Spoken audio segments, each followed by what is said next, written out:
It is Monday, November 6th, about 6:57 a.m.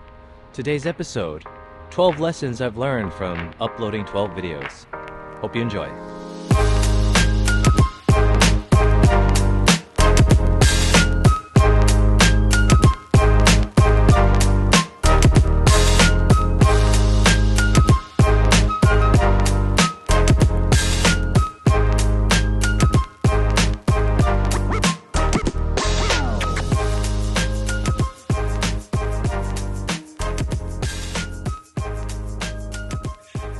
Good morning, everybody.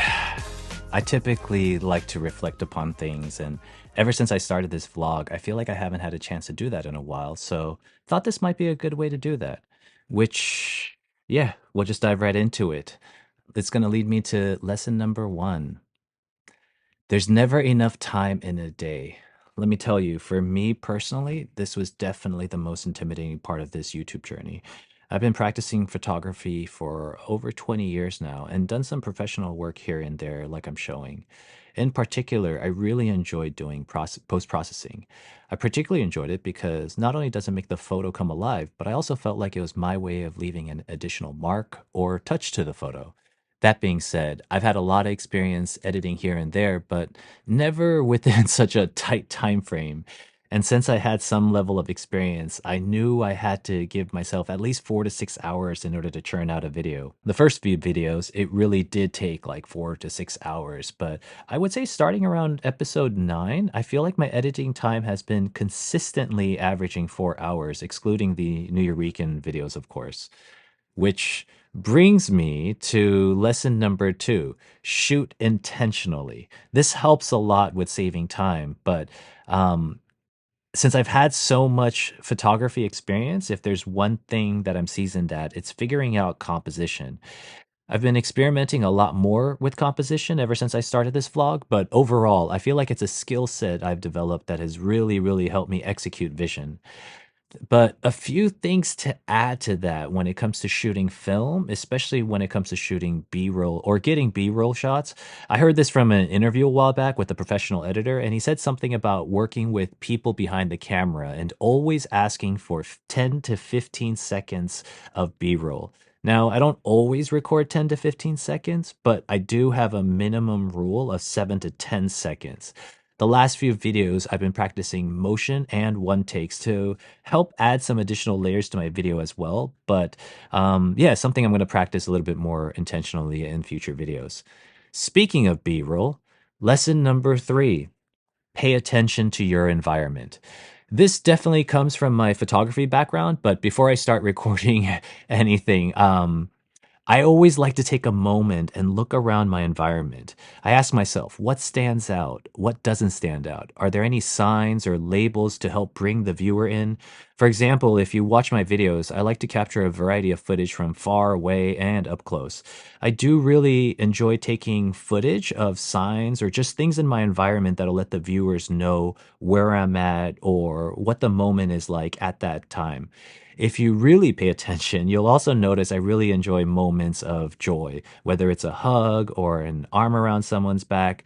I captured this because it makes me feel good, and in turn, I'm hoping it'll make the viewer feel good as well. Even if no one else enjoys it, I speak from experience that people typically enjoy watching themselves during genuine, authentic moments of happiness and joy. So, yeah, with all that in mind, lesson number four, don't try to be perfect, just try your best. I'll be the first one to tell you right now, none of the videos I've uploaded so far are up to the standard I'd like it to be. Whether it's the way I shot something or the lack of post processing during my editing phase. In fact, there's probably only a handful of videos I've uploaded so far where I've actually done any post processing. And for those of you that might not be familiar with the term, when I say post processing, I specifically mean the portion of the editing phase where I'm doing touch ups to the video and audio, whether it's making the color and brightness in the video pop more or trying to balance out the perfect transition from one clip to another. There's a lot of things I could be critical about in all of the videos I've uploaded so far, but no matter what, I know that no one else has the footage I have, which brings me to my next point. Lesson number five. use what you have. I'm going to mostly talk about gear here, but as I mentioned, I actually have most of the core gear that I need in order to execute this vision that I've been wanting. This is something I've been wanting to actually try since 2015 when I first discovered Casey Neistat. And I'm sharing this because back in 2018, 2019, when I used to, and actually I still do, subscribe and watch a lot of photography and videography content. I knew I wanted a solid camera to upgrade from my Canon 70D. I don't know if anybody remembers that camera, but by the way, it's still a solid camera. I think I'm definitely going to have to feature its capability in a vlog one day, but I digress. I ended up picking up a Sony A7R III on during like a Black Friday sale, and to be honest, mostly stuck to photography since it was my first mirrorless and full frame camera. But it's a beast, especially with the 24 to 78 or 24 to 70 millimeter f2.8 G master I got alongside with it. I absolutely love the camera and the lens and all of its capabilities, but it is a pain to carry around, which is why last year I ended up getting the Sony Z7 I when it was on sale, which is actually what I'm using right now to shoot this. 12 days into my vlog, it's definitely the main camera I carry around. I love how compact it is. I got the remote stand with it, and it's got the mic input so I can attach my Rode mic to it. It's just so easy to carry around and capture quick footage. It's easily turned into my main camera. But those are just two of three gears that I actually use. The other camera is my iPhone 14 Pro. And honestly, after making episode 11, I think it's great, especially when you're in a pinch and security tells you you can't film using your camera gear. If there's one thing the iPhone isn't too great at, it's the mic audio, which leads me to lesson number 6, balancing audio. I don't want to be too critical of the audio from the iPhone. In fact, if you watch episode 11, you'll see it's perfectly acceptable and fine. But even with voice isolation and bass boost on, it's not exactly the best. Like you can still tell it's being captured from a phone. So I got this Rode shotgun mic a while back when I first started this channel featuring spoken word artists. Never really used it as main audio. I mostly used it as secondary audio, but now it's all I use. Again, convenience is key when it comes to trying to get new videos out every day. I'm also not a sound engineer by any means, but I do have a good ear from playing music throughout most of my life and DJing back in the day. And again, I've done video editing here and there in the past, but in the last 12 days or so, especially after listening to the audio from the Nuyo footage I captured, I realize I have a lot to learn about capturing audio as well as just balancing audio in my videos. I'm sure those of you that have watched the first few videos, or even the most recent videos, the audio might be kind of whack to you. Music either being way too loud or the voices being too soft. It's really challenging when you're dependent on the mic attached to your camera, but 12 videos in, and especially comparing episode 3 and yesterday's video, I feel like I've gotten a lot better already, which is a great feeling. All right. And now for lesson number 7, keep an open mind, especially when it comes to storytelling with what you have. This is a good chance for me to provide some insights into the Nuyo footage. When I started going through the footage the day after Nuyo, I had every intent to put together everything in one day. And then 6 hours in, I realized that was just unreasonable. I knew it wasn't going to happen. I still have footage I haven't watched at all yet, even after releasing 3 parts. So after 6 hours, I decided to turn it into a series. Now that I'm 3 parts in, I feel even more inspired to eventually put it all together, add a little bonus footage, and call it my first official full length documentary film. I think that'll be fun. Another insight I want to share is from yesterday's Kip video. When the day started, I had no idea what I was going to capture, but I knew I wanted an opening intro. And if you think about it, all I did really was just summarize what I was planning to do and just show the footage. The story of the footage didn't come together until I started scrubbing through the files. And even if you don't think you have the footage you want to tell the story you initially wanted to, I really think if you keep an open mind and have a general direction, you can easily put together a story that'll express what you want. And again, it may not be exactly what you envision, but at least it's a story you want to tell. I personally find listening to other people a lot more engaging than listening to myself, which is why you'll see me interviewing others and allow people to speak for themselves. But that being said, this is just a friendly reminder to myself. Lesson number 8: always ask for permission to shoot, especially when it comes to filming people and artists. Don't forget to ask permission. And apologies to anyone I've forgotten to formally ask and will probably forget to formally ask. I'm going to do my best, I promise. Um, Lesson number 9: just because you know them personally does not mean they will like or subscribe to your YouTube channel. That's it. Lesson number 10.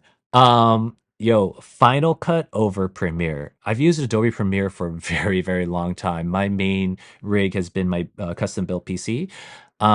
I finally downloaded Final Cut Pro in order to kick off this project because I had heard just how fast it was. And I have not the latest MacBook Pro, but I have the M1 MacBook Pro 14-inch.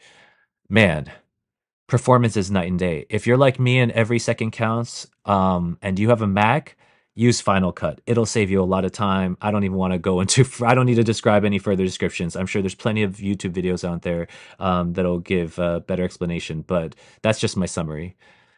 Going into lesson number 11: don't be afraid. No one cares you're filming. Since I started uploading daily 12 days ago, less than 10% of people or strangers have stared, and even less percentage of them have approached me asking me what I'm doing. Maybe it's because I'm in New York City, but even if they do, I've been responding the same exact way, just being honest and authentically telling them I'm capturing footage from a YouTube vlog that I started recently. And so far, no one's given me any issues or trouble. In fact, a few times, those strangers ended up telling me they subscribed to my channel. So I don't get to see who all is subscribed, but I definitely have seen a rise in subscriber count. So if any of you folks that I met in the streets are watching and subscribed, big shout out to y'all and thanks again. Last but not least, oof, finally there. Lesson number 12. It does get easier. Not sure if I mentioned this before, but there was a small goal I set for myself with these videos, was to just improve one thing every time I uploaded, whether it was improving the audio experience, getting better and more intentional footage, improving my on-screen presence, etc. This is mostly a reminder to myself that everything takes practice. Nothing great happens overnight. You just got to trust the process and put in the grind. So those are the 12 lessons I felt inspired to share this morning. This was written by me, wasn't written by ChatGPT. And one last bonus lesson, since I've seen so many YouTubers do this, but lesson number 13: represent your best and authentic self. Uh, I wanted to take this moment to explain why I had to re-upload yesterday's video. After I released it and shared it with Gerard, to be honest, it ended up getting a lot of views within a 2 to 3 hour period. I still have videos with less than 60 views from days ago, but yesterday's video hit over like 110 within a 3, 4 hour period. Um, and typically, whenever I release a video, I like to, share it with my friends and ask them what their thoughts and stuff. And one of my friends actually told me that she had noticed the kids in the end using homophobic slurs and the N word. And even though I knew the link was being shared already and it was gaining more views than any of my other videos, I felt it necessary to cut it out and replace it. And I just want to be clear about why I felt the need to replace the ending and re-upload. Um, I just wasn't about to allow a video that my friend gave me permission to film to represent the school he teaches at, filled with kids, swearing. I do want the views and the videos to be shared, but I also want Gerard and Kip charter schools to want to share it for themselves. No matter how authentic the moment might have been, I'm sure Kip wouldn't share a video showing a bunch of kids swearing and saying obnoxious things. And part of this journey I'm taking is making sure that I'm able to represent my environment, myself, and others in not just the best possible light and way, but also in a genuinely authentic, positive way. So yeah, if you're this far into the video, you've probably heard me say this a few times now, but I really believe that, and it's part of my philosophy when it comes to the videos I want to create and share with everybody. So, yeah, there you have it. 12 lessons plus one from 12 days of vlogging and uploading daily on YouTube. This is the first video I've made like this, so please comment below. Let me know if this was helpful. If you have any questions or insights to add, or even if you have any suggestions for another video, really open to it. Would love to hear from anyone who found this video helpful. Hopefully, this will help anyone who's considered vlogging or has wanted to get into vlogging. This is really kind of targeted for them. It's also a reminder to myself. So yeah, if you enjoyed this video, you know the rules. Please share, like, and subscribe. And my name is David. Until next time, peace, y'all.